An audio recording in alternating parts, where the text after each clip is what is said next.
Esto es Entérate, un espacio de difusión de las actividades institucionales, académicas y de actualización del Tribunal Electoral del Poder Judicial de la Federación. Con el favor de su atención, hoy continuaremos con el Encuentro de Ética Judicial Electoral a un año del Código Modelo, evento organizado por el Centro de Capacitación Judicial Electoral del Tribunal Electoral del Poder Judicial de la Federación. En esta emisión, continuamos con las conclusiones y un resumen del panel bajo el título Ética Judicial Iberoamericana y la Ética Judicial, mesa a cargo de la magistrada y directora de la Escuela Judicial en la República de Brasil, Marlene Fuberki.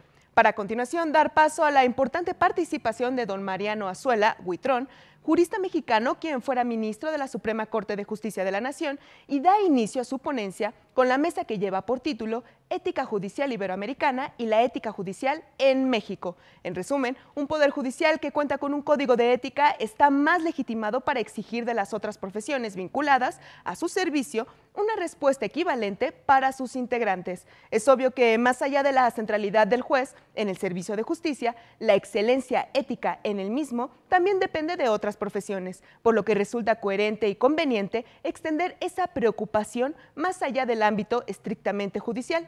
Vamos a continuar con este encuentro a un año del Código Modelo.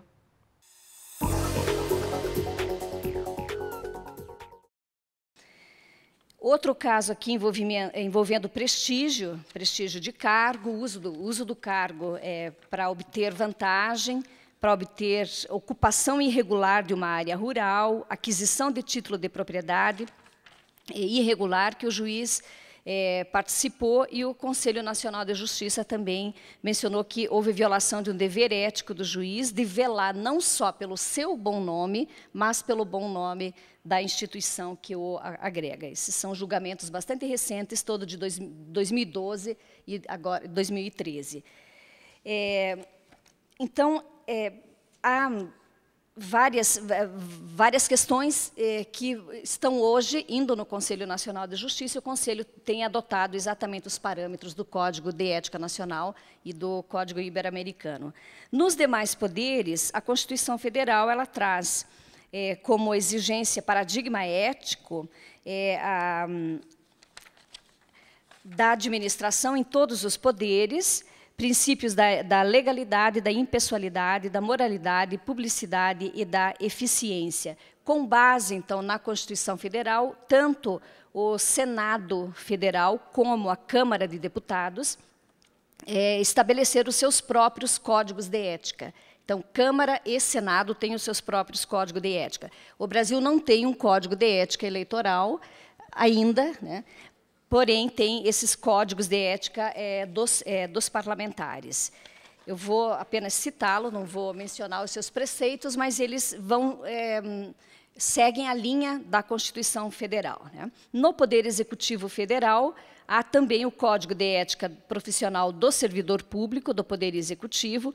Não há um Código de Ética ao Presidente da República, tampouco aos ministros de Estado, né? Mas há o Código para os servidores públicos federais. Na política em geral, existe hoje no Brasil a chamada Lei da Ficha Limpa, né? A Lei Complementar 135, que é a Lei da Ficha Limpa, e que vem tratando essa é uma lei interessante, porque é uma lei de iniciativa popular, a Lei da Ficha Limpa. Então, candidatos que têm problemas nos seus currículos, né, problemas criminais, problemas de improbidade administrativa, são julgados pelo Tribunal Superior Eleitoral, e eles, então, estão impedidos de concorrerem a cargos políticos. E o Tribunal Superior Eleitoral tem decidido inúmeros processos a partir da Lei da Ficha Limpa e da legislação eleitoral brasileira, que eu tenho aqui alguns exemplos, mas, por brevidade, para o meu tempo estar esgotando, então eu deixo o exemplo, caso concreto aqui para mencionar. Eu só gostaria de finalizar, então, já me direcionando aqui para o fim, fazer referência a essa ação penal do processo do mensalão, que envolveu mais de 38 parlamentares, assessores e pessoas ligadas a esses parlamentares. Essa é uma ação originária do Supremo Tribunal Federal por causa das prerrogativas que os parlamentares têm de serem julgados pelo Supremo Tribunal Federal. Então, aqui o Supremo Tribunal rejeitou várias preliminares e fez várias considerações sobre o conteúdo ético, né? Houve denúncia de formação de quadrilha, denúncia de desvio de dinheiro, denúncia que envolveram, então, 38 parlamentares de vários partidos no Brasil, praticamente todos os partidos políticos estão envolvidos, e crime de lavagem de dinheiro, despesas, uso de dinheiro público, uma série de irregularidades, então, que foram analisadas pelo Supremo Tribunal Federal, uma a uma, algumas delas provadas e que resultaram em condenação desses parlamentares e assessores, outras não provadas, né, com absolvição, e de forma que, com este julgamento, o Supremo Tribunal Federal parece ter dado um indicativo para os parlamentares no Brasil, né? Então, é um indicativo ético, né, de conduta ética de parlamentares, e mostrou aos parlamentares que o Supremo Tribunal Federal está atento, ele está atento a essas irregularidades.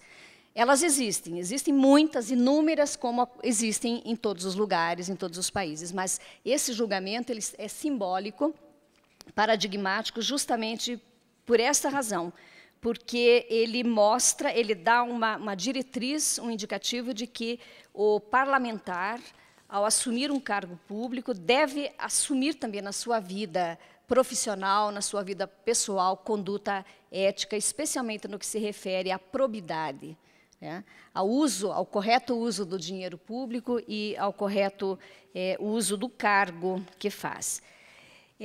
Então, eu acho que eu paro por aqui. Há outras medidas tomadas, projetos de lei de reforma política, o projeto Custo Brasil, né? Há vários projetos em andamento, há uma ação de inconstitucionalidade movida pela Ordem dos Advogados do Brasil contra o financiamento privado das campanhas, porque é um financiamento que não é transparente, né? É um financiamento fechado, nunca se sabe quem financia, como vai cobrar isso depois do parlamentar. Toda essa matéria está sendo, então, apreciada e vai ter gradativamente pronunciamento do Supremo Tribunal Federal, né? Então, eu agradeço mais uma vez, né, o convite que me foi efetuado e disponibilizo, inclusive, os dados, todos os julgados do Supremo Tribunal Federal estão disponíveis na internet com a íntegra da decisão, podem ser facilmente acessados e lá serão encontrados todos os fundamentos para o julgamento do Supremo Tribunal Federal. Muito obrigada.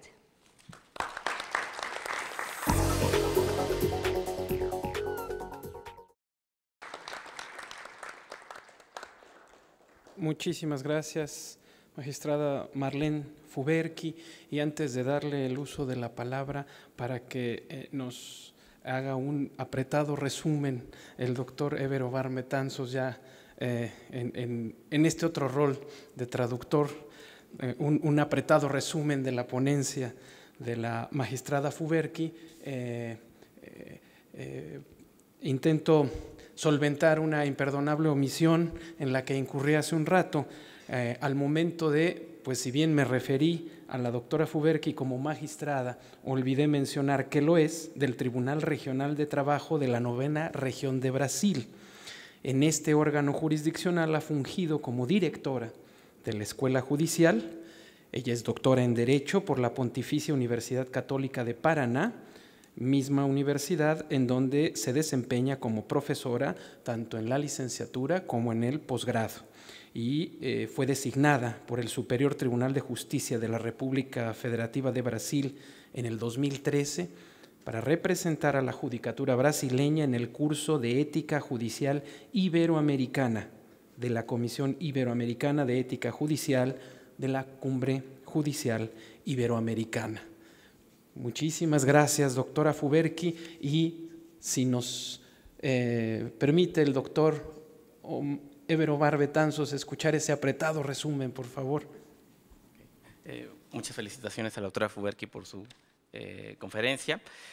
Nos expresó que Brasil vivió una modificación muy importante en el 2004, cuando se crea en el Poder Judicial el Consejo de la Judicatura, con el objetivo de atender las cuestiones que tienen que ver con la administración y las denuncias que se pudiesen presentar contra los integrantes de los tribunales.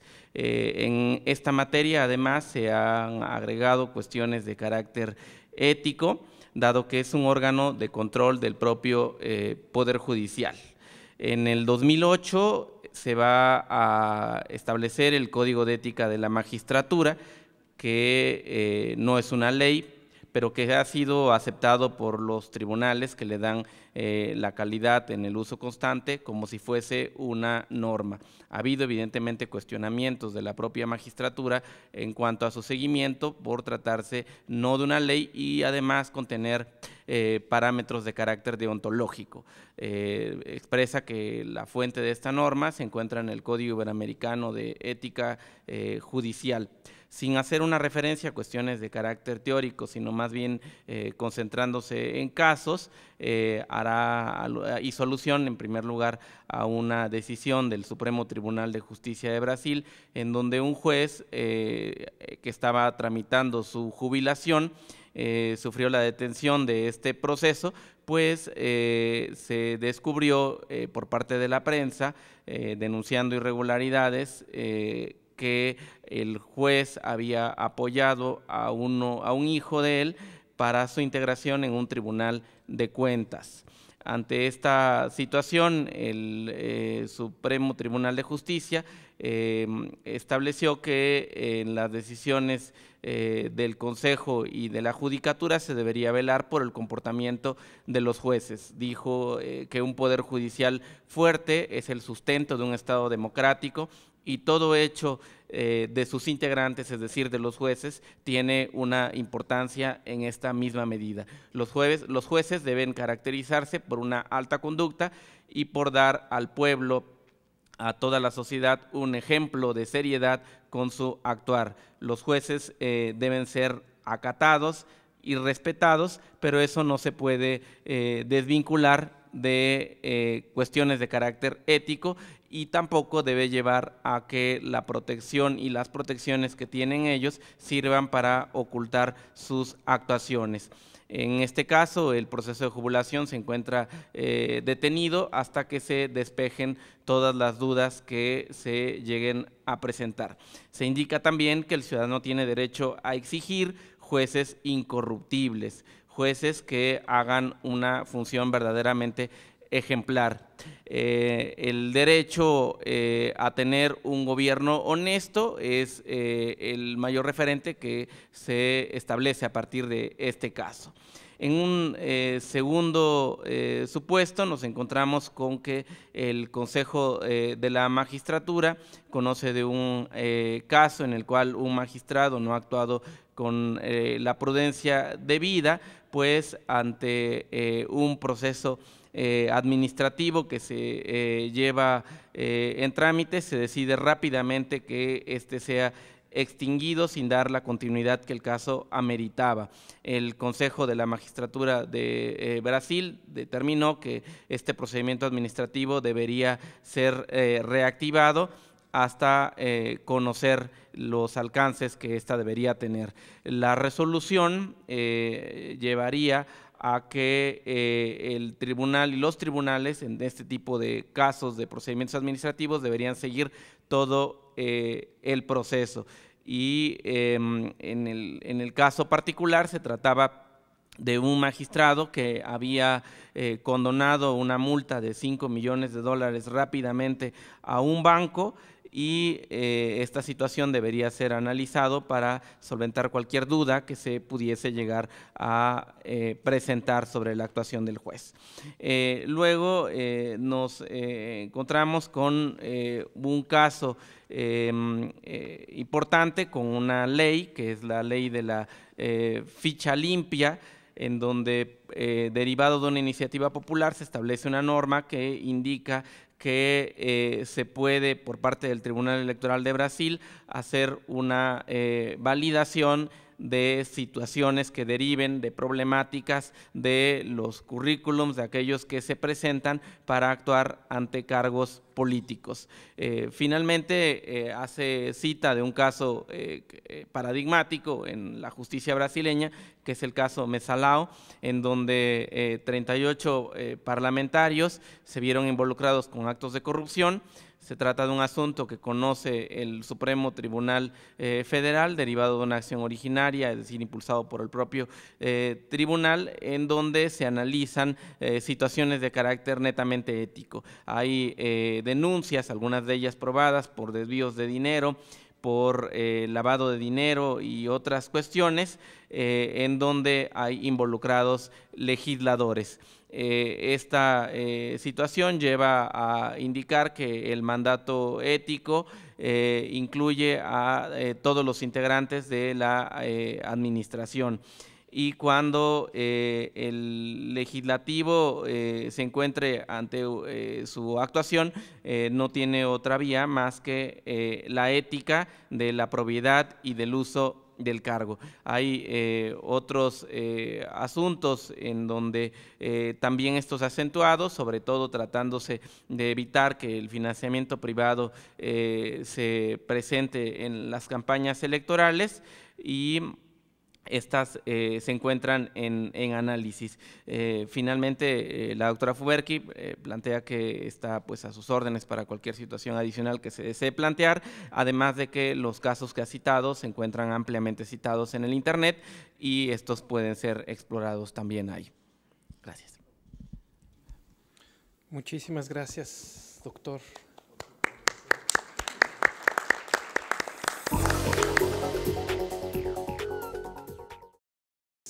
Damos paso a la presentación, a la exposición dentro de este panel, la ética judicial iberoamericana y la ética judicial electoral en México. Pues precisamente, como no podía ser de otra manera, pues a quien sabe bien de esto, don Mariano Azuela Huitrón, a quien todos conocemos bien y reconocemos mejor, con una trayectoria jurisdiccional asombrosa, pero además, y lo mejor, es un claro ejemplo de vida para todos aquellos que quieran seguir esa senda del servicio público en la administración de justicia. Bienvenido, don Mariano Azuela, por favor. Muchas gracias. México, desde hace muchos años, forma parte de la Cumbre Judicial Iberoamericana. Y fue precisamente en la cumbre cuando de pronto se advirtió, por las modificaciones que se han dado en el mundo, que era muy importante preocuparse por la ética judicial. Pienso que fue especialmente en el año de 1998, cuando se hace la declaratoria de la cumbre que se había tenido en Caracas, Venezuela, cuando ya se recomienda a todos los países miembros de la cumbre que lleguen a elaborar códigos de ética judicial. En otras palabras, se estima, con esta importancia de un organismo internacional, que se debe hablar de la ética judicial y que esto debe reflejarse en códigos de ética. Ello explica que en el año de 2003, en el ámbito de México, surja la preocupación por hacer un código de ética. Y ahí es donde se planteaba un primer problema al organismo cúpula del Poder Judicial de la Federación, la Suprema Corte de Justicia. Este código de ética debe realizarse por un órgano central, por un órgano supremo, y que se imponga a todos los demás órganos del Poder Judicial de la Federación, o por el contrario, se debe buscar un procedimiento democrático en que se dé una participación de todos los que después van a ser destinatarios de esas normas de carácter ético.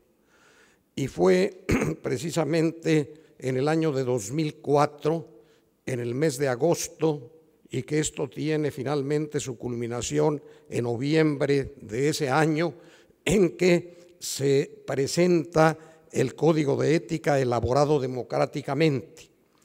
Esta elaboración democrática supuso un trabajo previo en que se pidió a todos los miembros del Poder Judicial de la Federación de todo nivel que pudieran presentar sus ideas sobre un código de ética. Y luego se configuró un grupo donde estuvieron representadas personas de los distintos órganos del Poder Judicial de la Federación.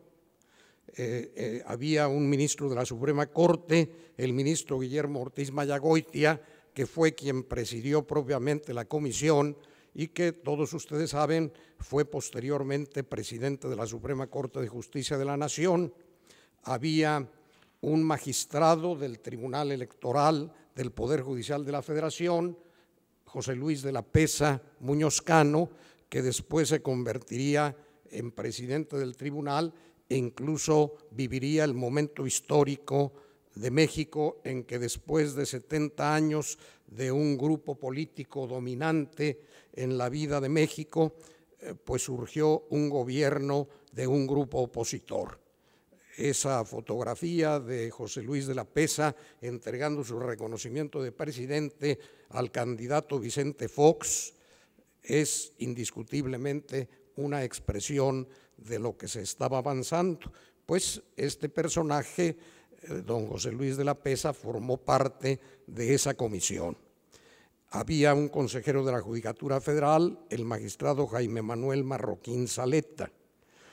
Se contó con un magistrado de circuito, Jorge Higuera Corona, con un juez de distrito, Humberto Suárez Camacho, y se deseó que también hubiera alguna representación de quienes habían participado en la vida del Poder Judicial de la Federación, concretamente el ministro en retiro, el ministro jubilado Diego Valadez y la magistrada Gema de la Yata.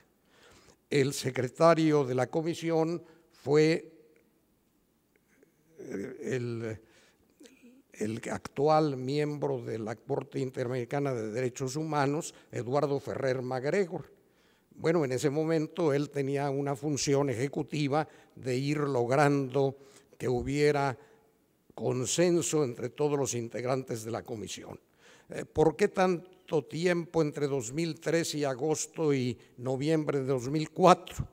Pues porque el trabajo inicial que presentó la comisión fue motivo de observaciones por parte especialmente del Tribunal Electoral del Poder Judicial de la Federación. La comisión se hizo cargo de esas observaciones y finalmente presentó ya un proyecto que fue aprobado por esos órganos en agosto de 2004. Como verán ustedes, esto tiene una especial importancia en estos momentos, porque estamos por celebrar el 10º aniversario del Código de Ética del Poder Judicial de la Federación. Posteriormente, y de eso están ustedes muy bien enterados, hubo un programa del señor presidente del Tribunal Electoral, el magistrado Luna Ramos, que determinó que el año anterior fuera considerado como el año de la ética. Y esto se reflejó en la elaboración de un código modelo de ética judicial que después fue aceptado por todos los tribunales electorales de la República. Sé que entre ustedes están personas tanto del campo jurídico como del campo administrativo del Tribunal Electoral del Poder Judicial de la Federación, y yo desearía que mis palabras no quedaran como algo ajeno a cada una y cada uno de ustedes. Cuando uno tiene una participación en un evento relacionado con la ética, y algo advertí cuando todavía escuché algunas intervenciones del panel anterior, la ética está vinculada con la dignidad del ser humano, la ética está vinculada con la libertad humana, la ética está vinculada con la inteligencia humana. Y entonces, cuando se habla precisamente de esta materia, pues lo que se desea es que cada una de las personas que asisten a la reunión no simplemente tengan la conciencia de que van a conocer el pensamiento de alguno de los expositores o de todos, sino que deben plantearse a sí mismos qué es lo que a su calidad de seres humanos se les está pidiendo que hagan. En otras palabras, que cada una y cada uno de ustedes se pregunten, bueno, ¿y a mí qué me pide la ética judicial en torno al desarrollo de mi actividad cotidiana?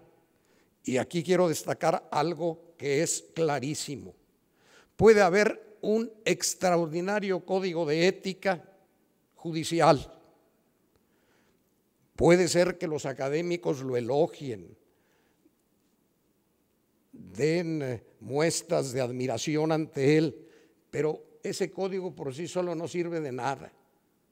Los códigos de ética tienen necesariamente que reflejarse en vida cotidiana por todas las personas que integran los órganos jurisdiccionales, que entiendan que todas las acciones que realizan, no solo en el ámbito de su actividad profesional, sino en su vida cotidiana, van finalmente a dar la imagen de lo que son los órganos jurisdiccionales. Por ahí se citó algo que sobre todo aparece en un trabajo de Malenseña, que habla de que el juez no solo debe ser honesto, no solamente debe ser virtuoso, sino debe parecerlo.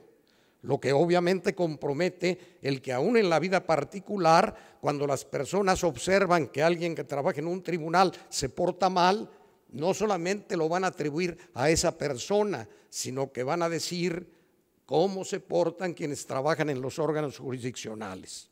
Y que ahora a través de la transparencia se difunden constantemente noticias de comportamientos cuestionables de personas que trabajan en el Poder Judicial, inmediatamente se ve cuando se hacen encuestas de opinión que hay una disminución en la apreciación de confianza a los órganos jurisdiccionales.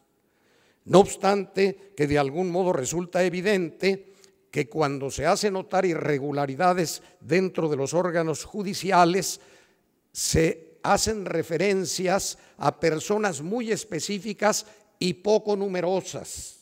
Y sin embargo, todos los órganos jurisdiccionales llegan a sufrir las consecuencias de esas situaciones.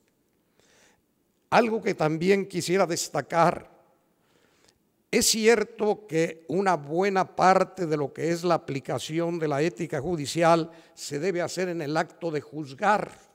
En otras palabras, las sentencias, las resoluciones de los órganos jurisdiccionales deben ser producto del comportamiento ético de las personas.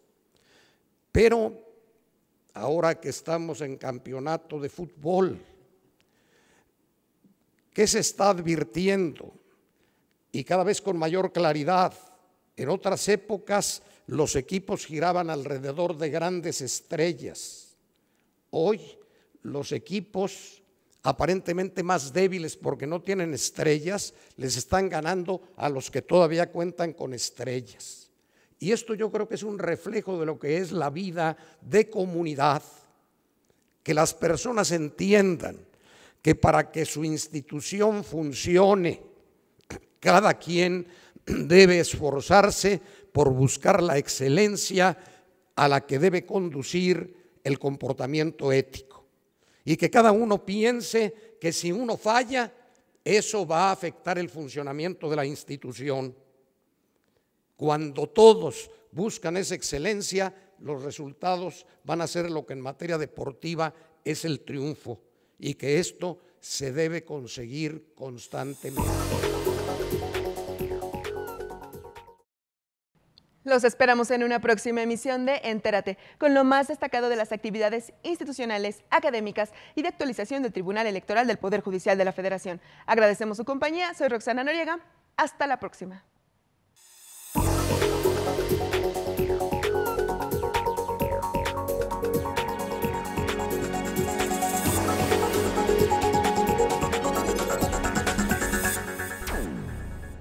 Este año, elegiremos diputados federales y autoridades en 17 entidades federativas. Las y los mexicanos podemos tener la certeza de que contamos con instituciones fuertes. Muestra de ello es el reconocimiento que recibió el Tribunal Electoral como la mejor institución electoral del año, entre órganos de todo el mundo. Lo que ratifica nuestro trabajo de cara al proceso electoral 2015. Tribunal Electoral del Poder Judicial de la Federación. Tú tomas la decisión, nosotros la protegemos.